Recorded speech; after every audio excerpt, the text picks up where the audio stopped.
जलसों में आ रही हो तो लिपस्टिक का क्या मामला बताइए, किसको दिखा रही हो?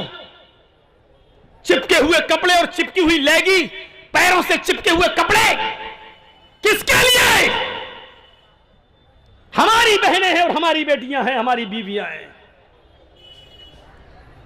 ऐसे ही कहा था अल्लाह के रसूल ने। दय्यूस, बार बार दोहराऊं, दय्यूस किसको कहते हैं? कितनी बार बताया जाए? जिसकी बहन, जिसकी बीवी, जिसकी मां, जिसकी बेटी बेपर्दा घूमती है वो भड़ुआ है। नहीं बोलूंगा दय्यूस, क्या कर लेंगे आप, मैं भड़ुआ बोलूंगा।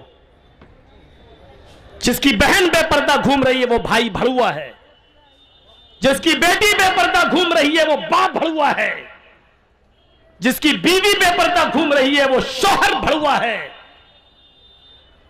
जिसकी बहन बेपर्दा घूम रही है वो भाई भड़ुआ है। दय्यूस, अब योगी जी हमसे उत्तर प्रदेश में पूछे कि दय्यूस किसको कहते हैं तो बताना पड़ेगा ना, भड़ुआ। वो क्या जाने दय्यूस क्या होता है? कल मोदी जी पूछ ले मौलाना साहब, आपने तकरीर में कहा था कि वो दय्यूस है, दय्यूस किसको कहते हैं तो बताना पड़ेगा ना, दय्यूस किसको कहते हैं? भड़ुआ। हाँ, इतना बुरा। और भड़ुआ किसको कहते हैं मालूम है? वो भी बताऊंगा, सुनना पड़ेगा, तुम्हें नहीं तुम्हारे बाप को भी सुनना पड़ेगा। 2 घंटे 1.5 घंटा यही तो मेरा पावर है। इसके बाद हमारी चलेगी कहां?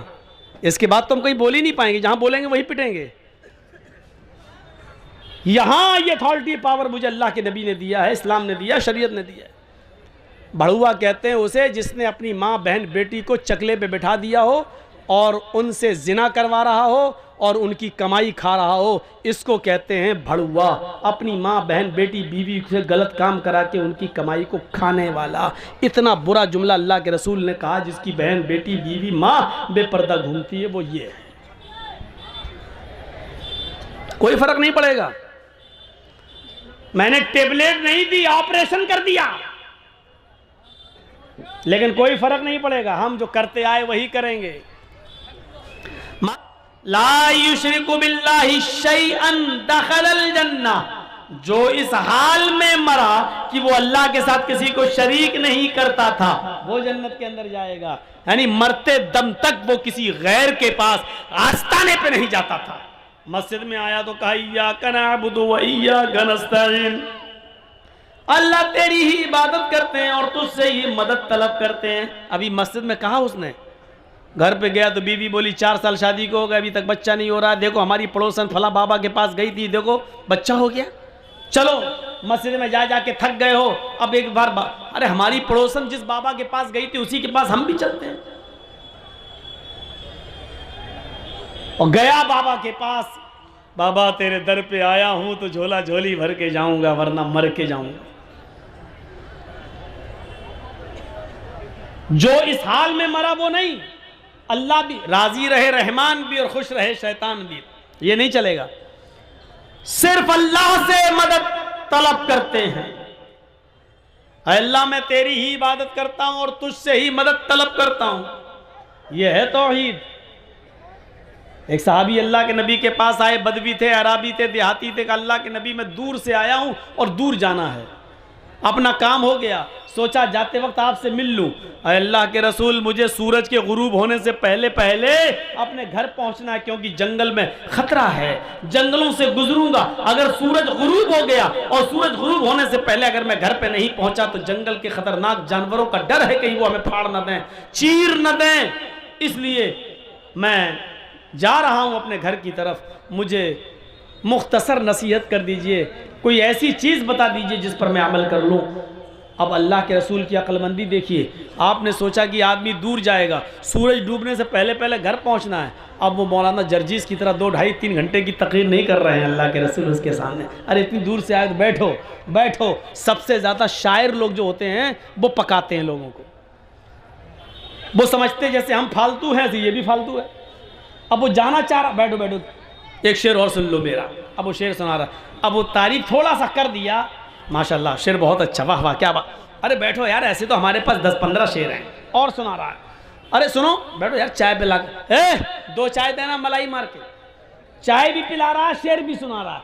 अल्लाह के रसूल ने कोई ऐसा काम नहीं किया। जानते हैं, दानिशमंद हैं, अक्लमंद हैं, मसलिहत का तकाजा है, इस वक्त इसको घर जाना सूरज डूबने से पहले घर पहुंचना है और कह रहा है कि अल्लाह के रसूल मुझे कुछ नसीहत कर दीजिए, तो आपने इतनी मुख्तसर नसीहत करके उसको रुखसत कर दिया कि आप दंग रह जाएंगे। अल्लाह के नबी ने कहा तुम जा रहे हो, जाओ, अल्लाह करे कि तुम शाम से पहले, सूरज डूबने से पहले खैर आफियत के साथ घर पहुंच जाओ, लेकिन रास्ते में याद रखना एक ही नसीहत तुम्हें कर रहा हूं, इज़ा सअलता फस्अलिल्लाह व इज़ा इस्तअनता फस्तईन बिल्लाह। जब सवाल करने की जरूरत आ जाए तो सिर्फ अल्लाह से सवाल करना, और जब कोई चीज मांगने की और मदद तलब करने की जरूरत आ जाए तो सिर्फ एक अल्लाह से मदद तलब करना। हदीस की दूसरी किताबों में लिखा है अगर जूते का तस्मा भी टूट जाए, जूते का तलवा भी अगर टूट जाए तो वो भी एक अल्लाह से मांगना, किसी गैर के सामने हाथ मत फैलाना। ये मुख्तसर नसीहत करके अल्लाह के रसूल ने उसको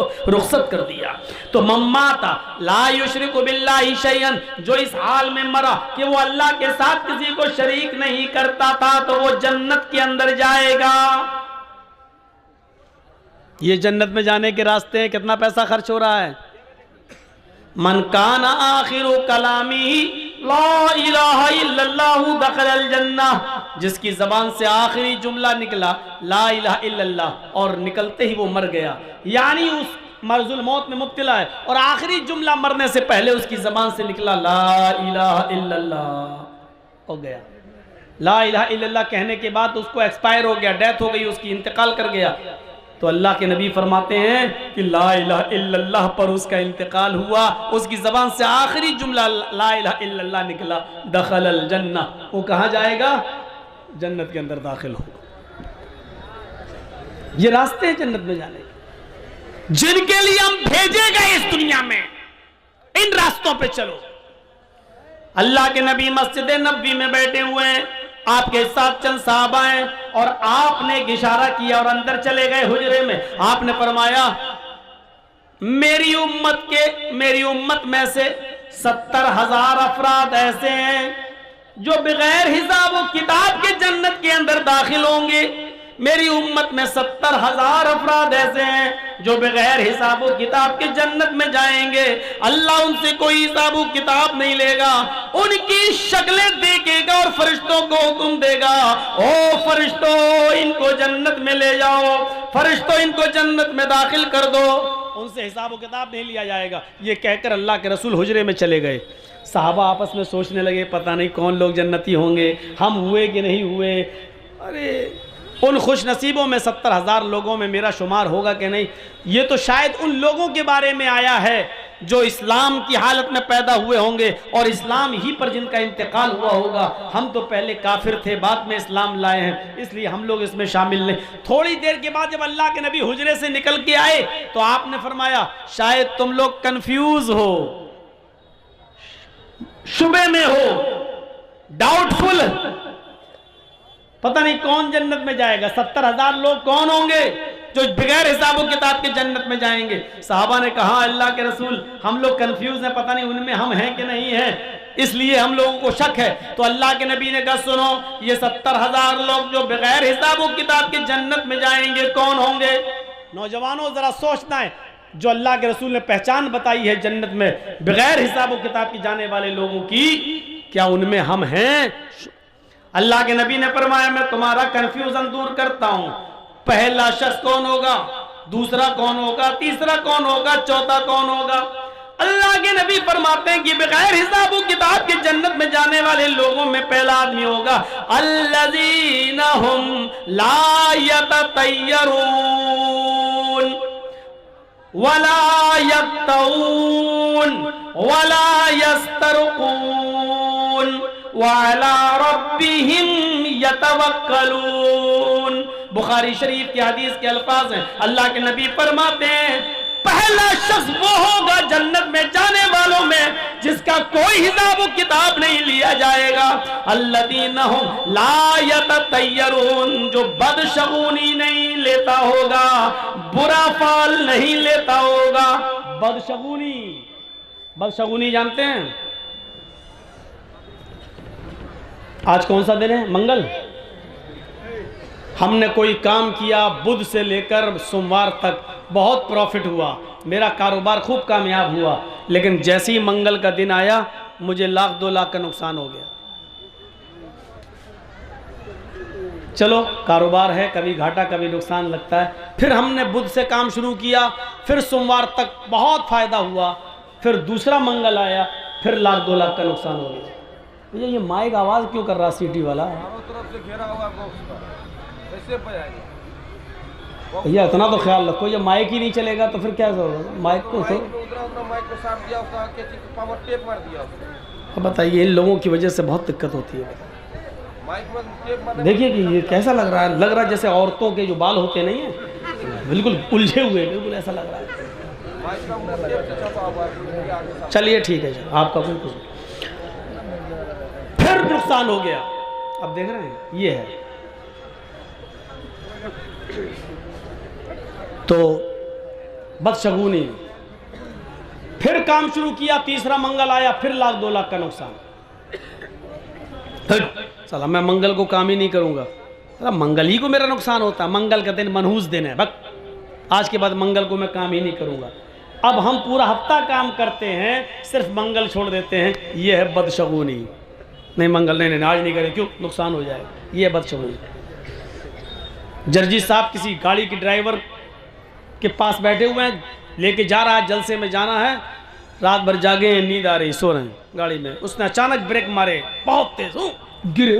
भाई इतनी तेज ब्रेक क्यों लेता? भाई क्या हुआ? वो बिल्ली रास्ता काट गई। क्या हुआ? 2 मिनट के बाद चलेंगे साहब, अभी नहीं जाएंगे। क्यों? बिल्ली रास्ता काट गई। अरे कुछ नहीं होता, चलो ना। अरे मौलाना साहब, अपना मुल्ला मौलवी तो अपने पास रखो, हम तो 2 मिनट के बाद ही चलेंगे, अभी नहीं जाएंगे। बिल्ली रास्ता काट गई, उल्टी तरफ से काटी है, बहुत खतरनाक होता है। हमने कहा बे कभी नेताओं के सामने से गुजरे हो? कहता हाँ। तो हमने कहा गाड़ी तब रोकना चाहिए थी तुम्हें, ये तो बिल्ली अल्लाह की मखलूक है बेचारी, उससे वो इतनी मनहूस हो गई।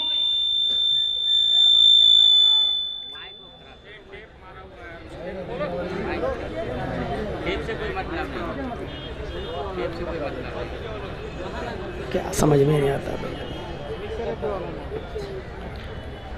अच्छा ये तो और भी जगह लगते हैं, हम तो 20 साल से तकरीरें कर रहे हैं, सिर्फ आज ही थोड़ी आवाज़ आ रही है। तो वही हटा दो भैया, कौन सा है टेप, और टेप खोलेंगे तो सब खुल जाएगा। अच्छा सुनो, तो रास्ता ही काटना था या गाड़ी को रोकना ही था, तो ये बड़े बड़े नेता जब रास्ता काटते तब रोकना चाहिए गाड़ी। ये कमीने इन लोगों ने मनहूस कर दिया।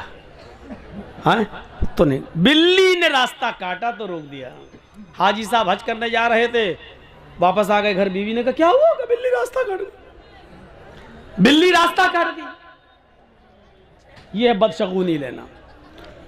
तो जो बदशगुनी नहीं लेते होंगे, पहली चीज। दूसरी चीज पे नजर डालिएगा, वला यक्तऊन, जो अपने जिस्म को दगवाते नहीं होंगे। एक होता दागना, दागा जाता है जिस्म पर। एक होता है वो बड़ी नोक वाली चीज़ से लेकर अपना नाम लिखना या किसी और का नाम लिखवाना, और इस तरीके से लिखवाना कि फिर वो साबुन आबुन से भी धुलता नहीं है, मिटता नहीं है, दगवाना। पढ़िए अल मकतबा शामिला फतावा दायमा फतावा कमेटी के फतवे को, शेख सालेह अल उसैमीन का फतवा देखिए। जो लोग अपने जिस्म को दगवाते हैं, ये दागना, लड़के ने लड़की का नाम लिख लिया, लड़की ने लड़के का नाम लिख लिया, ये दागते जो मिटता नहीं है। शेख सालेह अल उसैमीन का फतवा है कि जो अपने जिस्म को दगवाता है, अगर वो मर जाए तो उसकी जनाजे की नमाज ना पढ़ी जाए।